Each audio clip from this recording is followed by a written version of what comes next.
तो हेलो दोस्तों, सभी केंद्रीय कर्मचारी, राज्य कर्मचारी, पेंशनभोगी, भूतपूर्व जवानों का एक बार फिर से स्वागत है आपका अपने भरोसेमंद YouTube channel news boy KD पे। तो दोस्तों, देश भर के लाखों सरकारी कर्मचारियों की पेंशन में बढ़ोतरी को लेकर बहुत ही बड़ी खुशखबरी आ चुकी है।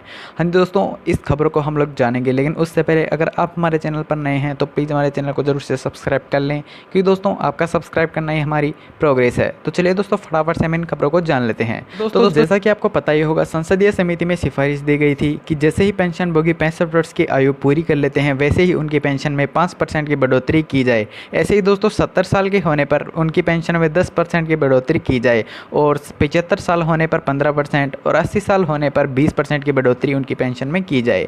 ऐसे में दोस्तों मैं आपको बता दूं कि संसदीय समिति का यह भी कहना है कि पेंशन बढ़ोतरी को लेकर जो भी फ़ायदा है वो आपको 65 साल से ही देना चाहिए। और दोस्तों मैं आपको बता दूँ कि जब पेंशनभोगी 80 साल पूरी कर लेते हैं तो ऐसे में उनकी पेंशन, बेसिक पेंशन में जो है वो 20% की बढ़ोतरी की जाती है, और 85 साल पूरी करते हैं तो उनकी बेसिक पेंशन में 30% की जो है वो बढ़ोतरी की जाती है, और 90 साल जैसे ही वो पूरी कर लेते हैं तो उनकी बेसिक पेंशन में 40% की बढ़ोतरी की जाती है। अगर पेंशनभोगी 95 साल पूरी करते हैं तो ऐसे में उनकी बेसिक पेंशन में 50% की बढ़ोतरी की जाती है। तो ऐसे में दोस्तों जो जैसे ही 100 साल वो पूरी कर लेते हैं तो उनकी जो बेसिक पेंशन में है जो 100% की पूरी बढ़ोतरी कर दी जाती है, यानी कि दोस्तों उनकी जो पेंशन है वो पूरी डबल हो जाती है। ऐसे में दोस्तों संसदीय समिति का यही कहना था कि अगर पेंशन बढ़ोतरी का फ़ायदा देना है तो वो 65 साल से ही उनको दिया जाए। आज तक 80 साल तक कौन पेंशनभोगी जीते हैं। आज की जो पीढ़ी है उसमें आयु कम होती है। ऐसे में पेंशनभोगियों को जो फ़ायदा है वो 65 साल पे ही दिया जाए,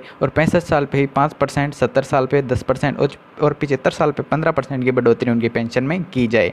ऐसे में दोस्तों पेंशनभोगियों को न्याय दिया जाए, ऐसा संसदीय समिति का कहना है। तो दोस्तों यहाँ मैं आपको बता दूं कि केंद्र सरकार इस पर विचार विमर्श कर रही है, लेकिन दोस्तों मैं आपको बता दूं इस पर अभी तक कोई भी फाइनल डिसीजन नहीं दिया गया है। इसके साथ ही जो है एक अच्छी खबर भी आपके लिए आ रही है। जैसे ही पेंशनभोगी 79 ईयर की उम्र पूरी कर लेंगे तो और 80 साल में वो जो प्रवेश कर जाएंगे तभी उनकी जो बेसिक पेंशन में जो है वो 20% की बढ़ोतरी उनकी सीधे ही कर दी जाएगी। हाँ जी दोस्तों, AFT का बड़ा फैसला आया था। उसके बाद दोस्तों मद्रास और गुवाहाटी हाईकोर्ट का भी बड़ा फैसला आया है। ऐसे में दोस्तों यहाँ पर जो है वो एक इंपॉर्टेंट सर्कुलर जारी किया गया है, जिसमें कहा गया है कि जैसे ही पेंशनभोगी 79 ईयर की उम्र पूरी कर लेते हैं और 80 साल में जो प्रवेश कर जाते हैं तो उनकी बेसिक पेंशन में जो है 20% की बढ़ोतरी उनकी की जाए। 84 साल की उम्र जैसे ही वो पूरी कर लेते हैं तो और 85 साल में प्रवेश कर जाते हैं तो उनकी बेसिक पेंशन में जो है वो 30% की बढ़ोतरी की जाए। ऐसे में दोस्तों मैं आपको बता दूं कि आपको 80 साल पूरी करने की ज़रूरत नहीं है। 79 ईयर पर ही जो पूरी करते ही आपको बेसिक पेंशन में 20% की बढ़ोतरी आपकी कर दी जाएगी।